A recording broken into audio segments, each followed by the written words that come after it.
ನಮಗೆ ನಾವೇನು ಹೇಳ್ತೀವಿ ಅದನ್ನು ಬಿಡಬೇಕು. ದಯವಿಟ್ಟು ರಿಕ್ವೆಸ್ಟ್ ಮಾಡ್ಕೊತೀನಿ ನಾನು ಮತ್ತೊಮ್ಮೆ, ನೀವು ಏನು ಹೇಳಬೇಕು ಆಮೇಲೆ ಹೇಳಿ, ನಿಮ್ಗೆ ಸಮಯ ಕೊಟ್ಟಾಗ. ಈಗ ನನ್ನ ಸಮಯ ನಾನು ಮಾತಾಡ್ತೀನಿ.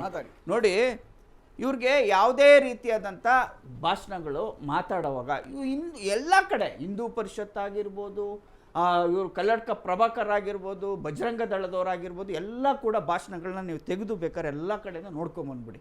ಅವರು ಯಾವ್ಯಾವ ರೀತಿ ಭಾಷಣಗಳನ್ನ ಮಾಡ್ಕೊಂಡು ಬಂದಿದ್ದಾರೆ.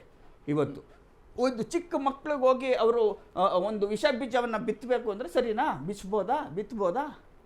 ನಾವು ಹೇಳ್ತಾ ಇರೋದು ದಯವಿಟ್ಟು ಅದು ಬೇಡ. ಮಕ್ಕಳು ಮುಂದಿನ ಪ್ರಜೆಗಳು. ಅವರು ಮಾತ್ರ ಹಿಂದೂ ಸಂಘಟನೆಯವರು ಮಾತ್ರ ಯಾವುದೇ ಸಂಘಟನೆ ಆಗ್ಲಿ ಸರ್, ನೀವು ಯಾವುದೇ ಸಂಘಟನೆ ಆಗ್ಲಿ, ನೀವು ಇದೇನು ಹಿಂದೂ ಸಂಘಟನೆಗೆ ಮಾತ್ರ ಅಂತ ತಂದಿದೀವ ನಾವು? ನೀವ್ ಹೇಳೋದು ಹಿಂದೂ ಸಂಘಟನೆಗೆ ಮಾತ್ರ ತಂದಿದ್ವಾ? ಎಲ್ಲಾ ಸಂಘಟನೆಗಳಿಗೂ ಕೂಡ, ಎಲ್ಲದಕ್ಕೂ ಕೂಡ ಅದು ತರದ್ದು. ಇಲ್ಲಿ ಪಾಯಿಂಟ್ ಏನಂತ ಹೇಳಿದ್ರೆ ಸರ್, DCM ಬಹಳ ಸ್ಪಷ್ಟವಾಗಿ ಹೇಳಿದ್ರು, ಮುಸ್ಲಿಮರು ನನ್ನ ಬ್ರದರ್ಸ್ ಅಂತ ಹೇಳಿ. ಅದ್ರಲ್ಲಿ ಒಂದು ಮಾತಿಲ್ಲ, I respect them very much. But ಓರ್ವ ಮುಸ್ಲಿಮನಾಗಿ ನನ್ನೀಗ ನೀವು ಮುಸ್ಲಿಂ ಅಂತ ಕನ್ಸಿಡರ್ ಮಾಡಿದ್ರೆ, ನಾಳೆ ನನ್ನ ಎದುರಿಗೆ ಸಾವು ಬಂದ್ರೆ ನಾನು ಏನಂತ ಹೇಳ್ಬೇಕು ಗೊತ್ತಾ? 2 ಸಾಲುಗಳನ್ನು ಹೇಳ್ಬೇಕು, ಲಾ ಇಲಾಹ ಇಲ್ಲಲ್ಲಾ ಮೊಹಮ್ಮದ್ ರಸೂಲುಲ್ಲಾ ಅಂತ. ಒಂದ್ ನಿಮಿಷ, ಅದರ ಮಾತಿನ ಅರ್ಥ ಬಹುಶಃ ಪುಲ್ವಾಮಾದಲ್ಲಿ ಅದನ್ನು ಹೇಳಿದ್ರೆ ಎಲ್ಲರೂ ಬದುಕ್ತಿದ್ರು. ಲಾ ಇಲಾಹ ಇಲ್ಲಲ್ಲಾ ಅನ್ನುವ ಅರ್ಥ ಅಲ್ಲಾಹುವನ್ನ ಬಿಟ್ಟು ಬೇರೆ ದೇವರಿಲ್ಲ. ಆದ್ರೆ ನೀವು ಪುಲ್ವಾಮಾ ಜ್ಞಾಪಿಸಿದ್ರೆ ಈಗ ಬಹುಸಂಖ್ಯಾತ ಹಿಂದೂಗಳಿಗೆ ಇದು ದ್ವೇಷ ಭಾಷಣ ಆಗುತ್ತೋ ಇಲ್ವೋ ಅದು ಹೇಳಿ. ಅದ್ ಹೇಳಿದ್ರೆ ಅದು ಆಯ್ತು, ಅವ್ರು ಹೇಳಿದ್ರೆ ಬದುಕ್ತಾ ಇದ್ರು, ಓಕೆ ಆಯ್ತು. ನೀವ್ ಹೇಳೋ ನಾನ್ ಹೇಳೋರ್ಗು ಬಿಡಿ ಸರ್, ನಮಗೂ ಅವಕಾಶ ಕೊಡಿ.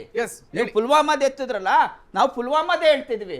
ಅದೇ ಹೆಣ್ಣು ಮಗು ಒಂದು ಪುಲ್ವಾಮಾದಲ್ಲಿ ನಮಗೆ ಮುಸ್ಲಿಮ್ಸ್ ಅವರು ಸಪೋರ್ಟ್ ಮಾಡಿದ್ರಿ ಅಂದರೆ ಆ ಸೋಷಿಯಲ್ ಮೀಡಿಯಾದಲ್ಲಿ ಏನೇನು ಬಂತು ಜಾತಕಗಳು ತೆಗೆದು ನೋಡಬೇಕು ಸ್ವಾಮಿ. ನೀವು ಯಾವ್ಯಾವ ರೀತಿ ಮಾತಾಡಿದ್ರು ಸೋಷಿಯಲ್ ಮೀಡಿಯಾದಲ್ಲಿ, ಯಾವ್ಯಾವ ರೀತಿಯಲ್ಲಿ ನಡ್ಕೊಂಡ್ರು.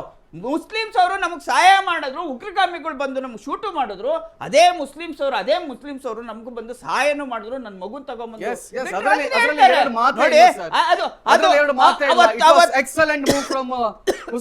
ನನ್ನ ಪ್ರಶ್ನೆ ಇದೆ ನಿಮ್ಗೆ, ನನ್ನ ಪ್ರಶ್ನೆ ಇದೆ. ಅವತ್ತು ಆ ಹೆಣ್ಮಗು ಅದನ್ನ ಮಾತಾಡಿದ್ಕೆ ಸೋಷಿಯಲ್ ಮೀಡಿಯಾದಲ್ಲಿ ಏನೇನ್ ಮಾತಾಡಿದ್ರು ತೆಗಿರಿ ಅದನ್ನ. ಅದ್ ಸರಿನಾ? ಅದ್ ಸರಿ ಅಂದ್ರೆ ಒಪ್ಕೊಳ್ಳಿ ನೀವು. ಹೌದು ಮಾತಾಡಿ ತಪ್ಪಲ್ವಾ? ಅದನ್ನೇ ಹೇಳೋದು.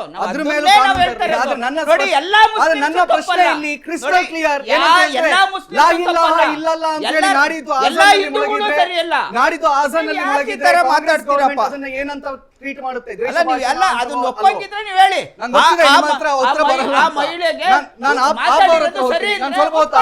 ಹೋಗ್ತೀನಿ ಸರ್, ನಿಮ್ಮ ನಿಲುವೇನು? ಯಾಕಂತ ಹೇಳಿದ್ರೆ ಈ ಹಿಂದಿನಿಂದಲೂ ಕೂಡ ಕೇಜ್ರಿವಾಲ್ ರವರು ಅಭಿವ್ಯಕ್ತಿ ಸ್ವಾತಂತ್ರ್ಯ ಅಂತಲೇ ಧ್ವನಿ ಎತ್ತುತ್ತಾ ಬಂದವರು.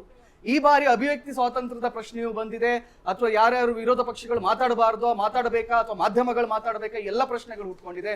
ನಿಮ್ಮ ನಿಲುವೇನು ಸರ್? ನಮ್ಮ ರಾಷ್ಟ್ರೀಯ ನಾಯಕರು ಅರವಿಂದ್ ಕೇಜ್ರಿವಾಲ್ ಅವರು ಯಾವುದೇ ಕಾರಣಕ್ಕೂ ಇವತ್ತವರೆಗೂ ಎಲ್ಲೂ ದ್ವೇಷ ಭಾಷಣ ಮಾಡಿಲ್ಲ ಸರ್. ಇವತ್ತು ನಮ್ಮ